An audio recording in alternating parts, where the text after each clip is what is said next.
DIG, range IGs और police headquarter के सभी सीनियर फॉर्मेशन, सभी ऑफिसर्स ने ये फिजिकल मोड में ये मीटिंग आज यहाँ पर आउट की थी, जिसमें हम लोगों ने करीब 7 जो मेन मुद्दे हैं जो कि कल स्टेट लेवल की मीटिंग में भी उठने वाले हैं, उनके ऊपर में चर्चा की गई और चर्चा अभी भी जारी है। इसमें सबसे अधिक मतलब विधि व्यवस्था, लॉ एंड ऑर्डर की जो सिचुएशन पिछली रही है उसके बारे में जानकारी ली गई। उसके अलावा पुलिस के जो डिफरेंट आयाम होते हैं, पैरामीटर्स, उनके बारे में भी डिस्कशन हुआ, जिसमें वारंट्स का एग्जीक्यूशन और इन्वेस्टिगेशन का स्टेजेस उनके किस स्थिति में है, क्राइम कंट्रोल के बारे में चर्चाएं की गई। उसके अलावा स्पेसिफिकली पॉक्सो से रिलेटेड जो केसेस होते हैं उसका कितना रजिस्ट्रेशन हुआ, कितना उसका डिस्पोजल हुआ, कितने समय में हुआ, उसके बारे में चर्चा की गई।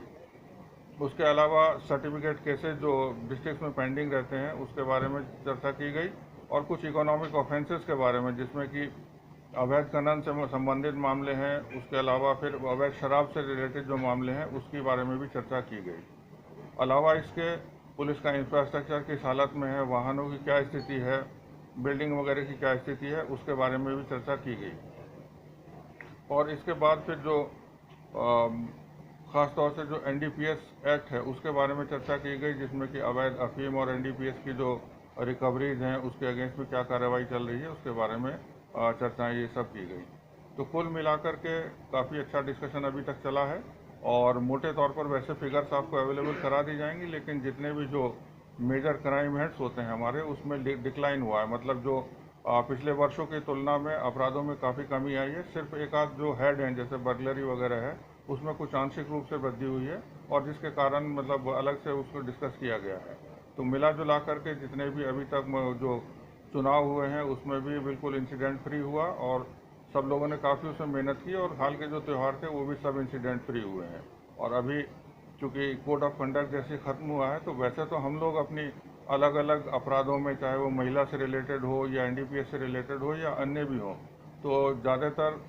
वीसी के मोड पर ही मीटिंग्स वगैरह करते थे, लेकिन काफ़ी दिनों के बाद में फिजिकली आज हम लोगों ने इसकी मीटिंग की पहल की है और आज इसका आयोजन किया गया है। तो तमाम तरीके के मुद्दे उठाए हैं और अभी बीच में थोड़ा सा ब्रेक लिया गया है, उसके बाद फिर ये मीटिंग कंटिन्यू की जाएगी। सब उनका जगहों का हो चुका है कि कहाँ कहाँ पर नक्सल गतिविधियाँ हैं, लेकिन जैसा आपने कहा कि अब तो लगातार उनकी जो जिलों की संख्या है वो भी कम हो गई है। पहले 24 के 24 जिलों में से अब मात्र कुल 5 और 5 में से भी एक मोस्ट अफेक्टेड डिस्ट्रिक्ट बचा है चाईबासा का, और वहाँ पर भी जैसा कि आप जानते हैं लगातार ऑपरेशन चल रहे हैं, अभी भी ऑपरेशन वहाँ चल रहे हैं और जिस तरीके की सफलताएं मिली हैं तो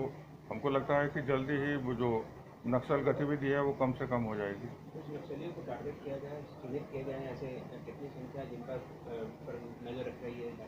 नहीं, वो तो सब आइडेंटिफिकेशन हो चुकी है और उसमें कार्रवाई भी चलती रहती है। अब चूँकि जो टेरेन ऐसा है और ऊपर से ऑपरेशन के जो तरीके होते हैं तो उसमें